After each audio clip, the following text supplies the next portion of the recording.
Hey, I'm Cameron McKenzie at CameronMCNZ on Twitter, and I wanted to talk to you about Jekyll. And really, I wanted to talk to you about Jekyll Liquid and how you can declare variables, work with objects, do some filtering on text, and maybe even do some conditional if, then, unless type of manipulation of data in your Liquid pages on GitHub pages.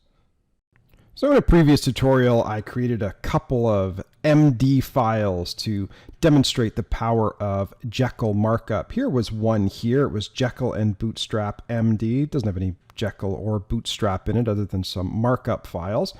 But you can see it was just a very basic page. It had a heading, hey, start using Bootstrap, a paragraph, and then an ordered list. But with just this simple markup here, or actually as we call it, Jekyll Markdown, it created this handsome page over here with a default template in there where it puts a link to the page on it, and then a heading, and then the ordered list. And all of this was put into, proper Markdown and HTML by the Jekyll build process. And so that's one way to use Jekyll, just to add markup or markdown tags to your text and create web pages very quickly. Now, another thing that you can do if you really want to take your Jekyll skills to the next level is to start using Liquid object tags and filters. So I'm going to create a new file, and this will be just a basic, Jekyll page. So I'll put something in here, like a heading, and say, I'll make this an H2 heading, and I'll say,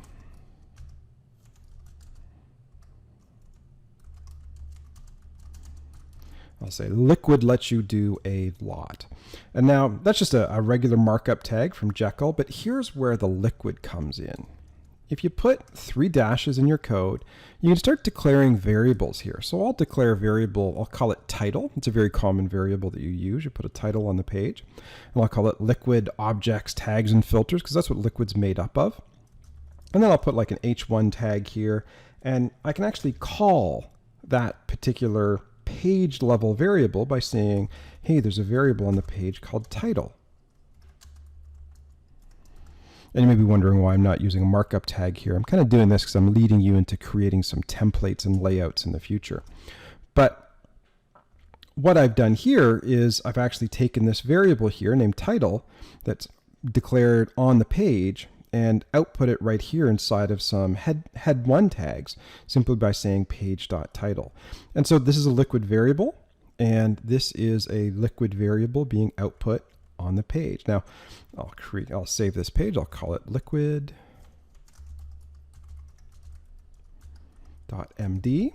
and I'll click save there. And it'll take a second for that to build. Always takes a little while for these Jekyll files to build, but as that's building, I'm going to do a couple of other little edits to this Liquid file. So I'll take a look at it here. So that's how you declare a variable. Now you can also run some filters on your variable as well. And so a filter on your variable might be something like, hey, take that page title and put it all uppercase. Or you could say, hey, take that page title and remove the word and from it. And so these are little filters that you can do. There's all sorts of filters that you can do. You can perhaps put a piece of text in somewhere and maybe append something to it. So maybe you've got a logo, you want to append.jpg to that string. The append will allow you to do that. You can even do these little truncate. So maybe you've got text on a page and it's running over. You only want to display 4 words. You can say, hey, I wish I was an Oscar Mayer Wiener, truncate to 4 words. And that's going to limit that to only 4 words. And I'll probably put ellipses after it as it actually renders it on the page. I'm just doing some saves here because it'll progressively cause the build to go on in the background. Sometimes the builds can take 8 to 15 seconds to happen, so we wouldn't be able to see the results of this page until that build executed. But I'm going to take a quick look at this page right now, see if it comes up. So Jekyll-Liquid, let's bring that over here. Take a look at the page, and you can see here we've got the title being printed out in header tags. Okay, Liquid object tags and filters, that's right there. And then you see we've put in the page title to uppercase. You see it all uppercase there. Right here you see we've removed the word and, Liquid objects tags filters. Also, we took the string logo and appended JPEG to it, and I even truncated the phrase, "I wish I was an Oscar Mayer Wiener," down to just 4 characters. And so this is an example, well, I guess you could call title, that's like an object or variable.